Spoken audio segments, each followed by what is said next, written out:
Depois de sofrer um hiato na década de 20, o cinema pernambucano, assim como o nacional, entra numa nova fase na década de 70, com a inserção do filme Super 8, de 8mm, nas produções. O fenômeno do Super 8 durou até 1983 e permitiu que a produção local periférica fosse estimulada a baixo custo.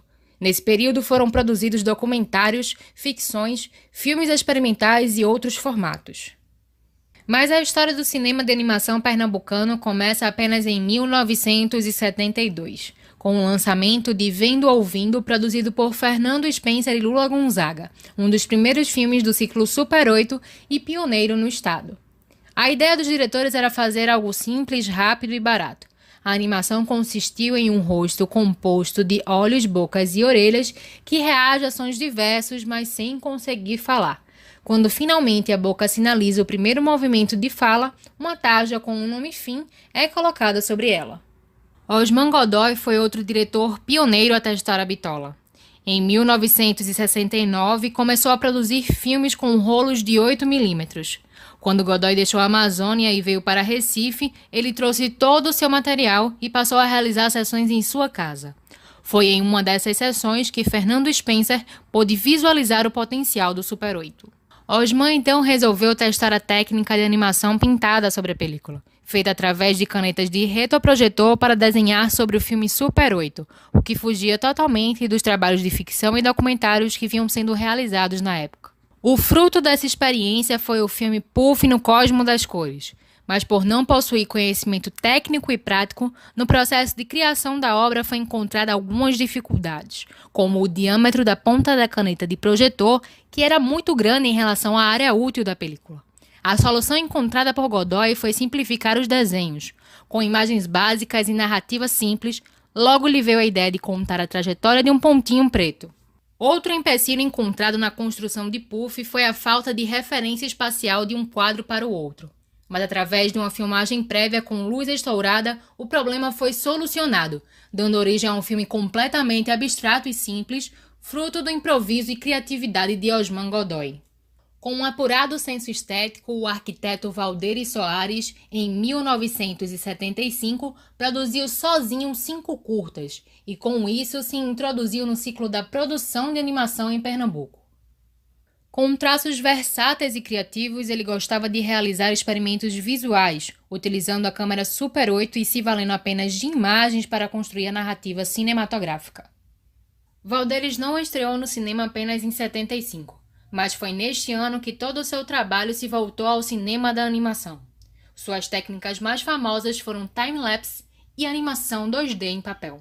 Os seus 4 primeiros filmes, o Pix-PGE, Pix-PGE 2, Pix-PGE 3 e Pix-PGE Close nunca foram encontrados, mas registros históricos afirmam que os 3 primeiros foram produzidos em plano muito aberto e o quarto foi produzido em plano aproximado, que nada mais é a variação da técnica de time-lapse.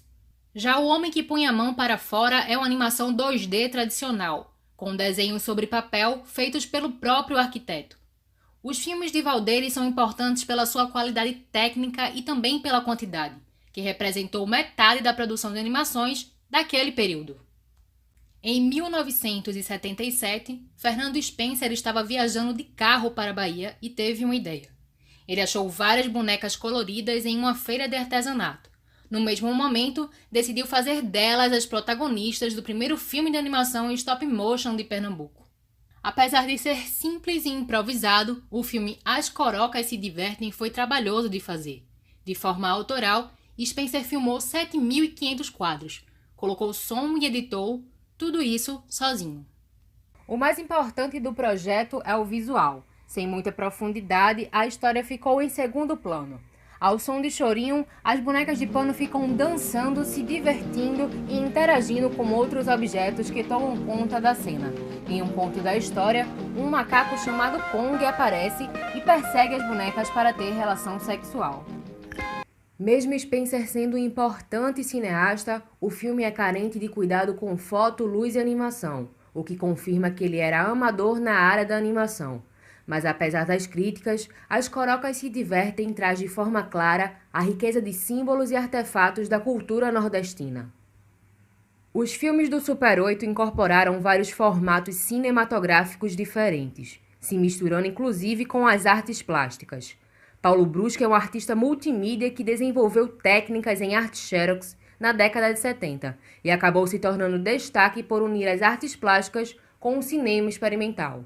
De sua obra é importante destacar a técnica em xerofilme, a qual era produzida a partir do registro de imagens quadro por quadro na máquina copiadora, para depois essas cópias serem filmadas uma a uma na câmera Super 8, criando imagens em movimento a partir de figuras em xerox. Brusque realizou 2 produções em Pernambuco com essa técnica, o Xero Performance e Luminous Fogo, desenvolvidos em 1980. Em Xero Performance, o artista mostra sua relação com a máquina de fotocópia, além de ironizar as opressões impostas pelo regime militar na época. Ele captura imagens dele próprio com expressões de agonia, como se estivesse preso no aparelho. Já em Luminous Fogo, o artista coloca fogo na máquina de xerox para captar imagens de sua própria destruição. As produções amadoras, feitas a partir de equipamentos baratos e estrutura acessível, serviram de exemplo para a geração do cinema que veio depois, assim como sua natureza contracultural e experimental, que explorava diferentes linguagens, técnicas e estéticas, como nas obras de animação tradicional 2D, pintura em película, time-lapse, stop motion e xerofilmes. O ciclo do Super 8 em Recife foi um momento fértil para o cinema pernambucano, mas a falta de continuidade nas produções impediu que o cinema de animação local amadurecesse.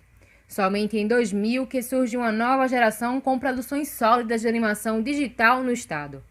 Mesmo assim, é inegável o aspecto pioneiro desse período, já que foi dentro das produções super-oitistas que surgiu o cinema de animação pernambucano.